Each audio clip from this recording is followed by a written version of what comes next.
యజ్ఞానికి వాడేటువంటి వస్తువులన్నీ కూడా ఆయన నుంచే వచ్చేయట. యజ్ఞంలో నెయ్యి తీసుకొని ఒక దాంట్లో ఒకటి వేసి సురుకు సురువు అంటారు, స్వాహాకారాలు వేయడానికి. ఇది కూడా యజ్ఞవరాజ స్వామి అక్కడి నుంచే వచ్చేయట. పరమాత్మ యొక్క హవిస్సులు వేయడానికి నాసిగా ప్రదేశం చెప్పారు. సురుకు పరమాత్మ యొక్క ముట్టెట, సామస్వరము, అందులో సామవేదం అనేది పరమాత్మ యొక్క ముఖంగా నుంచి వచ్చినది, గంభీరమైనటువంటి నాదంగా వచ్చినది. ఇది పరమాత్మ యొక్క యజ్ఞవరాజ స్వామి రూపం అని చెప్పారు. చెప్తున్నారు, ఏవం సంస్తూయమాన పరమాత్మ మహీధర. ఈ విధంగా వేదాలు పరమాత్మని స్పష్టం చేస్తే ఆ పరమాత్మ విశుద్ధ జ్ఞాన స్వరూపుడైనటువంటి పరమాత్మ, కేవలం జ్ఞానం ద్వారా తెలియబడేటువంటి జ్యోతిస్వరూపుడైనటువంటి పరమాత్మ వారందరినీ ఇప్పుడు అనుగ్రహంతో చూశారు. ఎప్పుడైతే యజ్ఞవరాజ స్వామి భూదేవిని బయటికి ఉద్ధరించారో ఒకసారి శరీరం అంతా విదిలించాడు. నీళ్ళలో నుంచి బయటకు వచ్చారు కదా, స్వామి ఒకసారి శరీరం విదిలించాడు. ఆ శరీరం ఎప్పుడైతే విదిలించారో అప్పుడు వెంటనే ఏమైందిరా, ఆయన శరీరాన్ని విదిలిస్తే ఆ శరీరంలో ఉండేటువంటి రోమకుపాల్లో ఉండేటువంటి జలం అంతా బయటకు వచ్చిందిరా. అది జ్ఞానంగా మారిందిరా. యజ్ఞవరాజ స్వామి శరీరంలో వచ్చిన జల బిందువులు ఉన్నాయే అది చాలా విస్తీర్ణంగా వచ్చిందిరా. ఎప్పుడైతే భూమి అట్లా తీసుకొచ్చారో ఆ నీటి మీద మునిగిపోకుండా తేలేటట్టు ఉంచారు. అందుకనే ఇప్పుడు మనం గ్లోబ్ చూసినప్పుడు నీటి భాగం ఎక్కువ, భూభాగం తక్కువ ఉంటుంది. ఈ భూమి మీద మన గ్లోబ్ ఉంటుంది కదా, గోళం, ఆ గోళం చూస్తే ఎక్కువ నీరు, 70% నీరు, 30% ఉంటుంది. సాంద్రత బట్టి, డెన్సిటీ బట్టి ఏమవుతుంది, భూమి తేలుతుంది. అంటే సముద్రాలు, సప్త సముద్రాలు ఒక ఏకాగ్రం అయితే, ఇదంతా ఏడు సముద్రాలు కూడా ఒకటే అయితే దాని మధ్యలో తేలే వస్తుందే భూమి అని చెప్పవచ్చు. భూమి ఉదక నుంచి లేచినప్పుడు ఆ వరాహమూర్తి యొక్క శరీరము బహు విస్తీర్ణంగా వచ్చింది. శరీరాన్ని బాగా పెంచాట.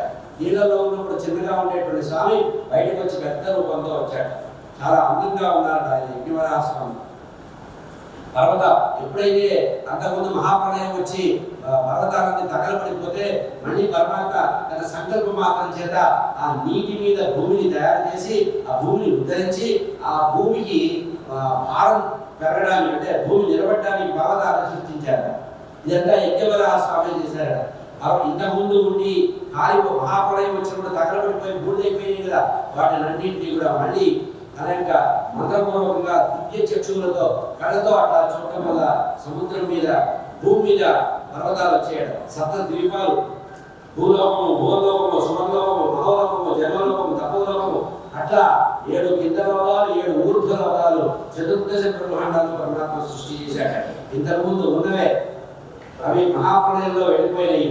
మళ్ళీ వాటిని సమీక్షించి మళ్ళీ తీసుకొచ్చారు. ఇట్లా 14 లోకాలను యజ్ఞవరాజ స్వామి సృష్టించారు. కానీ 7 కింద, 7 పైన. మనం చెప్తాం కదా, కింద లోకాలు పాతాళం వరకు ఉన్నాయని, ఆ తర్వాత పైన 7 లోకాలు ఉన్నాయి. మనం సరిగ్గా మధ్యలో ఉంటాం, మన అదృష్టం వల్ల. అందుకనే దేవతలు కూడా మోక్షం కావాలంటే భూమికి మనిషిగా రావాల్సిందేగా. మనం మనిషిగా ఉండి జన్మని వ్యర్థం చేస్తున్నాం. కానీ దేవతలు కూడా మోక్షం కావాలి, మళ్ళీ జన్మరాహిత్యం కావాలంటే వాడు భూమి మీద ఉంటారు. భూమి మీద పుట్టిన వాడికే మోక్షం వస్తుందా, ఇతర లోకాల్లో ఉండేవాడికి మోక్షం రాదు. అందుకనే భాగవతంలో మొట్టమొదటి భాగవత మహాత్ములు చెప్పారు. భాగవతం పరీక్ష మహారాజు ఉపయోగం వారు చెప్తుంటే ఇది చాలా గొప్పదని చెప్పి వాళ్ళు అమృత కలసం తీసుకొచ్చారు. ఎవరి దగ్గరికి, బ్రహ్మగారి దగ్గరికి, శుభయోగుల వారి దగ్గరికి.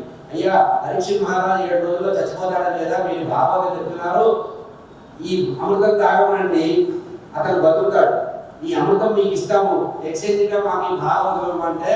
అప్పుడు ఆయన చెప్పారట, ఎవరు శుభయోగులు వారు దేవతలతో చెప్తున్నారు, మీరందరూ కూడా కామాంతులు, మీకు భక్తి లేదు, మీకు జీవితంలో కోరికలు ఉండవు, కనుక మీకు వ్యర్థం, ఇది మేమేం చేసుకుంటాం, మీ అమృతం మీరు తీసుకెళ్ళండి, భాగవతామృతాన్ని ఇక్కడే ఉంచండి అన్నారు. కనుక ఎవడు మోక్షం పొందాలన్నా భూమి మీదికి రావాల్సిందే. అటువంటి భూమిని సృష్టించారట యజ్ఞవరాజ స్వామి. యజ్ఞవరాజ స్వామి భూమిని సృష్టించినప్పుడు ఎట్లా సృష్టించారట, నిమిత్త మాత్రమే సృష్టించారు.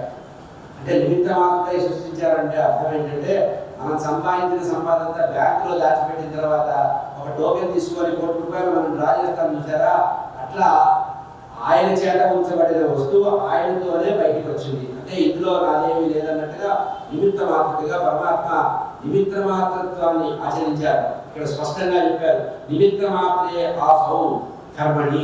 పరమాత్మ కర్మలు ఎట్లా చేస్తారంటే నిమిత్త మాత్రంగా చేస్తారు, అంటే తటస్థంగా చేస్తారు. అంటే అందులో ఆయన ఇన్వాల్వ్ కాదు. మనం ఏదైనా ఒక పని చేస్తే ఆ పనిలో మనం ఇన్వాల్వ్ అయి చేస్తాం. కానీ పరమాత్మ అమరుడు, ఆయనకి గుణాలు ఉండవు కనుక, స్వభావభేదాలు ఉండవు కనుక నిమిత్త మాత్రమే ప్రధాన కారణం, ప్రధాన పురుషేశ్వరుడైనటువంటి పరమాత్మ నిమిత్త కారణంగా తాను సాక్షి మాత్రుడిగా ఉండే సృష్టి అంతా చేశాడు. అంటే అర్థం ఏంటంటే పరమాత్మకి కర్మవాసనలు ఉండవు. నేను చేస్తున్నాను, నా చేత చేయబడింది, నేను పోయగొట్టుకున్నాను, ఈ మాట పరమాత్మ ఉండేవాడు కనుక ఒక వస్తువును సృష్టించడం కానీ, ఆ వస్తువును నిలబెట్టడం కానీ, ఆ వస్తువును నశింపజేయడం కానీ ఏం చేస్తాడు? సాక్షి మాత్రంగా చేస్తాడు. కేవలం విట్నెస్గా ఉంటాడు కానీ అందులో ఆయన ప్రమేయం ఉండదు. మనం ఏ పని చేసినా గోత్రనామాలు చెప్పుకొని చేస్తుంటాం. పరమాత్మ వాటికి అసంగుడిగా పరమాత్మ ఉంటాడు. అయితే మహర్షి చెప్తున్నారు మళ్ళీ, యథా ససత్య దేవో పితృదేవ దేవతావాన్. మైత్రేయ మహర్షి ఇందులో ఆయన దేవాది పిపీలికాది బ్రహ్మని, దేవతలు మొదలైనటువంటి పిపీలికాది బ్రహ్మ సృష్టి అంతా కూడా ఎట్లా చేసిందో నీకు చెప్తున్నాను వినవలసింది, దయామయుడైనటువంటి నేను చెప్తున్నానని పరాశర మహర్షి చెప్తుంటే ఆయన చెప్తున్నారు. సృష్టి ఎట్లా వచ్చిందంటే జలమయమైనటువంటి మహాప్రళయంలో జలం మీద పడుకున్నటువంటి వటపత్రశాయి అయినటువంటి మహావిష్ణువు, ఆ పరబ్రహ్మ అయినటువంటి మహావిష్ణువు ఆదినారాయణమూర్తి ఒకసారి నామకమలంలో నుంచి బ్రహ్మని సృష్టిస్తే ఆ బ్రహ్మతో చెప్పాట, ఆయన నువ్వు సృష్టి ప్రారంభించరు అని.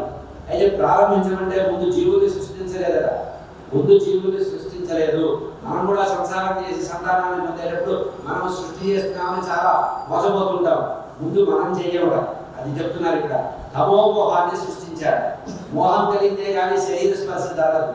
ఒక వ్యక్తి మీద మనకి మోహం కలిగితే కానీ ఆ కోరిక అనేది పుట్టదు. కోరిక పుట్టే కానీ ఇంద్రియాలకు చైతన్యం రాదు. అట్లాగే ఆ బ్రహ్మగారి చేశాక తమోమోహాన్ని సృష్టించాడు. తమోమోహాన్ని మొట్టమొదటి సృష్టించి ఆ తర్వాత సరిపోదని మహామోహాన్ని సృష్టించాడు. ఆ మహామోహం సృష్టించిన తర్వాత తామిశ్రము అనే దాన్ని సృష్టించాడు. ఆ తర్వాత అంధకామిశ్రం అనేది సృష్టించాడు. ఆ తర్వాత అవిద్యని సృష్టించాడు. ఇట్లా ఇంత మాయ చేస్తే కానీ సృష్టి జరగాలి. కనుక ఎప్పుడైనా సృష్టి జరగాలంటే మాయకి లోపు కావాలి. మనం కూడా మోహానికి లోనైతేనే సృష్టి క్రమం జరుగుతుంది. మనం సంతాన ఉత్పత్తి కలిగిస్తున్నామంటే మనలో మాయ, మోహము, అజ్ఞానం పెరిగితేనే వస్తుంది. అవిద్య పెరిగితే సంతానం వస్తుంది. అవిద్య అంటే ఈ శరీరం మీద కామవాంఛ బాగా ఎప్పుడైతే ప్రేరేపించబడుతుందో అప్పుడు మనలో జ్ఞానం అనేది నశిస్తుంది. కళ్ళు పైకి అంటారు, కళ్ళు మూసుకుపోయిన అంటారే, అది ఏది తమోమోహము, మహామోహము, కామిశ్రము, అంధకామిశ్రము, అవిద్య. దీన్ని అవిద్యాపంచకం అని చెప్తారు. వేదాంత శాస్త్రంలో అవిద్యాపంచకం అంటారు. అవిద్యాపంచకం అంటే ఏమిటి? తమోమోహము, మహామోహము, కామిశ్రము, అంధకామిశ్రము, అవిద్య. ఈ ఐదింటిని మహామోహాలు అంటారు. అప్పుడు వీటిని సృష్టించిన తర్వాత పరమాత్మ కళ్ళు మూసుకొని ధ్యానం చేశాక. ఇక్కడ పరమాత్మ అంటే ఇద్దరు గుర్తుపెట్టుకోండి, ఇద్దరుగా చెప్పబడిన ఒకరే. ఎవరు? పరబ్రహ్మ అయినటువంటి ఆదినారాయణుడు, ఆయన నామకమలంలో నుంచి వచ్చిన బ్రహ్మగారు. ఆయనే ఈయన ద్వారా చేయిస్తున్నాడు, ఆయనే ఈయన ద్వారా చేయిస్తున్నాడు. నిద్రావస్థలోకి వెళ్ళిపోయారు. నారాయణమూర్తి ఎప్పుడైతే ఈ 5 రకాల సృష్టి బ్రహ్మగారి చేత చేయించిన తర్వాత ఆయన మళ్ళీ నిద్రకి వెళ్ళిపోయాడు. ఆ తర్వాత ఈ కామిశ్రము, గతామిశ్రము, అవిద్య అనేటువంటి ఉన్నాయే స్థావరంగా ఆత్మకంగా ఉన్నాయి. అంటే కథలు లేనటువంటి వ్యక్తిగా కొండలు. ఆ తర్వాతే ఆ పరమాత్మ పశుపక్షాలను సృష్టించమని చెప్పారు. పర్వతాలను సృష్టించు, నీటిని సృష్టించు, జీవులందరికీ సాధకమైనటువంటి పశుపక్షాలను, వృక్షాలు మొదలైనటువంటి స్థావరంగా స్థిరంగా ఉండే పర్వతాలు, కదిలేటువంటి జీవులు. స్థావరం అంటే స్థిరంగా ఉండే పర్వతాలు, జంగమం అంటే కదిలేవి. స్థావర జంగమాన్ని సృష్టింపజేశారు. దీని గురించి చెప్తున్నారు పరాశర మహర్షి. ఇచ్చేవ ప్రాకృత సర్గసంభూతో బుద్ధిపూర్వక ముఖ్య సర్గస్య.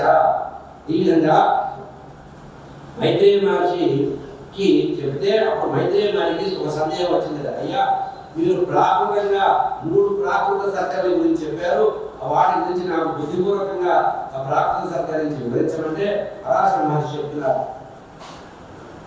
భవితాపూర్వై కుశల వక్రై, బాగా బుద్ధి కుశల నైపుణ్యం కలిగినటువంటి ఆ పరబ్రహ్మ పూర్వ ప్రళయ మహాప్రళయాల కంటే ముందు ఎప్పుడైతే పరమాత్మ ఏదైతే వేదకాలం కంటే ముందు ఏదైతే తాను సృష్టించాడో వాటిని మళ్ళీ సృష్టించమని బ్రహ్మగారి గుర్తు చేశారట.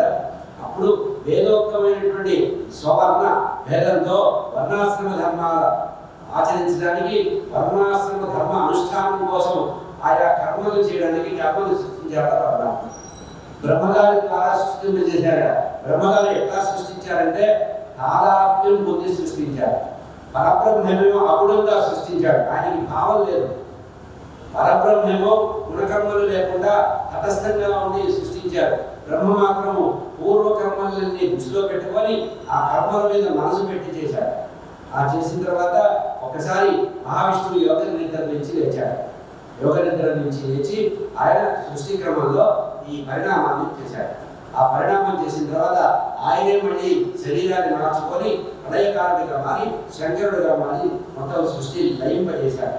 అంటే ఇక్కడ అర్థం ఏంటంటే ఒకే ఒక పరబ్రహ్మ, ఏకం సత్ విప్రా బహుధా వదంతి, ఒకే ఒక పరబ్రహ్మ ఆదినారాయణమూర్తి, ఆయనే బ్రహ్మగా, ఆయనే విష్ణువుగా, ఆయనే శంకరుడిగా మారారు. ఇట్లా బీజరూపంగా ఉండేటువంటి సృష్టిని 4 విధాలైనటువంటి సృష్టి చేశారు పరమాత్మ. చతుసృష్టి చేశారు. ఆ ఉద్రేకంతో సృష్టికల్పన చేశారు అని చెప్పి ఉత్సృత్య ఆ తర్వాత తమో మాత్రం చేత, తమస్సు అంటే చీకటి అజ్ఞానం చేత ఈ బ్రహ్మాండాన్ని సృష్టించాలి అనుకున్నారు. అంటే అర్థం ఏంటంటే తాను సృష్టించిన ఈ సృష్టి అంతా కూడా సత్వగుణ ప్రధానం కాకుండా రజోగుణ ప్రధానంగా చేశారు.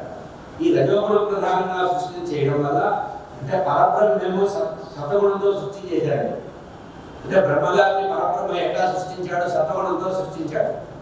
ఆ సత్వగుణంతో సృష్టించబడినటువంటి బ్రహ్మగారు రజోగుణాన్ని ఆశ్రయించి సృష్టి వ్యాపనం చేశాడు. ఆ సృష్టి వ్యాపనం చేసిన తర్వాత జీవులందరిలో కూడా అహంకారము అజ్ఞానం పెరిగితే అప్పుడు అదే నారాయణమూర్తి ప్రళయకారుడిగా వచ్చి తమోయమూర్తిగా మొత్తం కూడా రజోగుణ ప్రధానమైనటువంటి ఇంకొక శరీరాన్ని ఆశ్రయించి బ్రహ్మగా పుట్టాడు. అంటే శుద్ధ సత్వము కలిగినటువంటి పరబ్రహ్మ ఆది నారాయణమూర్తి సత్వగుణ సంపన్నుడు. ఇక్కడ అదే నారాయణమూర్తి రజోగుణ ప్రధానుడిగా బ్రహ్మగా కనబడ్డాడు. ఆ తర్వాత జీవులందరినీ కూడా ఆయనే సృష్టించారు.